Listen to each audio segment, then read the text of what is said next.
மதுரையில் இரண்டாக கிழிந்தது பாஜக. அதிர்ச்சி தகவல்கள். மதுரை மாவட்ட பாரதிய ஜனதா கட்சியின் மிகப்பெரிய கலவரம் நடந்து வருகிறது. இது குறித்து ஜெம் தொலைக்காட்சி வழங்கும் சிறப்பு செய்தி இது. தமிழக பாரதிய ஜனதா கட்சியில் மதுரை மாவட்டம், மதுரை மாநகர், புறநகர் என இரண்டாக பிரிக்கப்பட்டு நிர்வாகிகள் நியமிக்கப்பட்டுள்ளனர். இது தவிர மதுரை மாநகர், மதுரை கிழக்கு, மதுரை மேற்கு எனவும் பிரிக்கப்பட்டது. இதில் மதுரை மாநகர் மாவட்ட தலைவராக மகா சுசீந்திரன் நியமிக்கப்பட்டார். மதுரை கிழக்கு மாவட்டத்திற்கு ராஜசிம்மன், மேற்கு மாவட்டத்திற்கு சசிகுமார் ஆகியோர் தலைவர்களாக நியமிக்கப்பட்டனர். இந்த நிலையில் மதுரை புறநகர் மாவட்ட தலைவராக மகா சுசீந்திரன் இருந்தபோது அவருக்கு ஆதரவான பல பேரை கட்சி நிர்வாகிகளாக நியமித்துள்ளார் என்ற குற்றச்சாட்டு இருந்தது. இதனைத் தொடர்ந்து அவரது ஆதரவாளர்கள் ஏராளமான பேர் கட்சியில் இருந்து நீக்கப்பட்டனர். பதிலுக்கு புதியவர்கள் நியமிக்கப்பட்டனர்.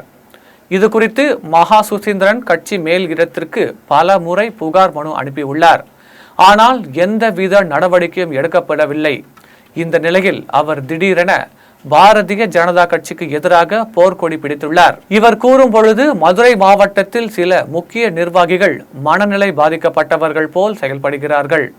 தங்களை சிவனும் பார்வதியும் நேரடியாக பதவியில் அமர்த்தியதாக நினைத்து கொண்டு 200 கட்சி தொண்டர்களை பதவியில் இருந்து நீக்கியுள்ளார்கள். கட்சி கொடி கட்டக்கூடாது என கண்டிஷன் போடுகிறார்கள்.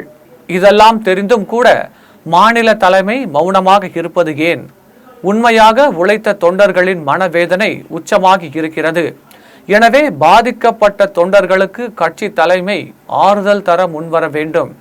அப்படி என்றால்தான் வரும் தேர்தல்களில் பாரதிய ஜனதா கட்சி எழுச்சியுடன் செயல்படும் என தெரிவித்துள்ளார். இதனை மகா சுசீந்திரன் அறிக்கை மூலம் பகிரங்கமாக தெரிவித்திருப்பதால் தமிழக பாஜக மத்தியில் மிகப்பெரிய பரபரப்பு ஏற்பட்டுள்ளது.